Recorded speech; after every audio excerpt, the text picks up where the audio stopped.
Hey guys, if you're trying to launch up an application or program on your Windows computer, but keep getting them error message this app can't run on your PC, then keep watching as in this video I'll show you some quick and easy solutions. So before we start, it's worth mentioning that the most common reason for this issue is that you've installed an incompatible version of the file that you're trying to open. So for example, if you've just downloaded a new piece of software, just ensure that you've downloaded the correct version for your operating system, and if you're not sure on your computer specifications, then we can just head over to our start menu and type in system information and then head over to the system information tab. Now over here inside of system type, you can see that I'm running a 64-bit version of Windows, and that means when I download a new piece of software to my computer, I need to ensure that it's the 64-bit version of the program. So just make sure you're not trying to run a 32-bit version of an application on a 64-bit computer and vice versa. So once you've ensured that we're actually running the correct version for our system,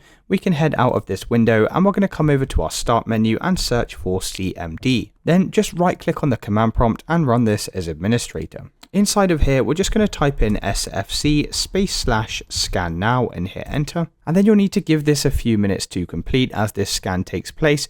And this is going to scan all of our core system files just to ensure that everything's working correctly. So once this scan gets to 100%, then we can close out of this window. And the next thing you'll need to do is head over to the file or application that you're trying to launch. So for illustration purposes, let's just say it's the Creative Cloud app that's causing this issue. What you need to do is right click on the application, come over to properties, and then head inside of the compatibility tab. Now the first thing we need to do is run this compatibility troubleshooter at the top here by clicking this button. And this is a built-in tool that will just scan the application to try and find any known issues. But if that doesn't work for you, then what we can do is come over to this compatibility mode down here, and we just need to check the button for run this program in compatibility mode. And then we're going to select the operating system that we want to try and run this program in. So I'd recommend just starting with Windows 8. And if that doesn't work, you could always try lowering it to Windows 7 to see if that fixes the issue.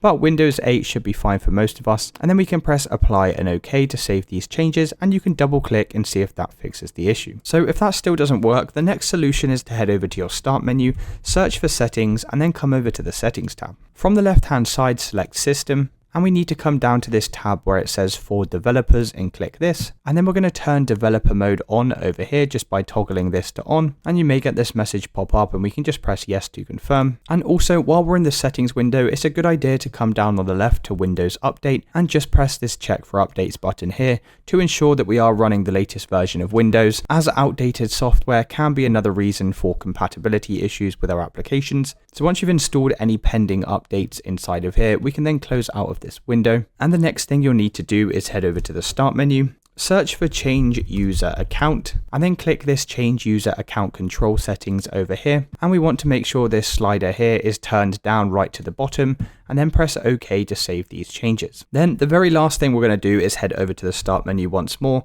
search for Windows Security, and then head over to the Windows Security tab. Inside of this panel, we need to come down to App and Browser Control and select this. Come down to Reputation-Based Protection, and you'll have this option down here for Reputation-Based Protection Settings, which we need to click. And then we're just going to turn off this option at the top where it says check apps and files. So make sure this is switched to off. And then once we've done that, we can try relaunching the application or file that you're trying to open, and that should have now fixed the issue. If you still are experiencing a problem, then please drop a comment below and I'll try my best to assist you. If this video did help you, then please drop a like and subscribe. Until next time.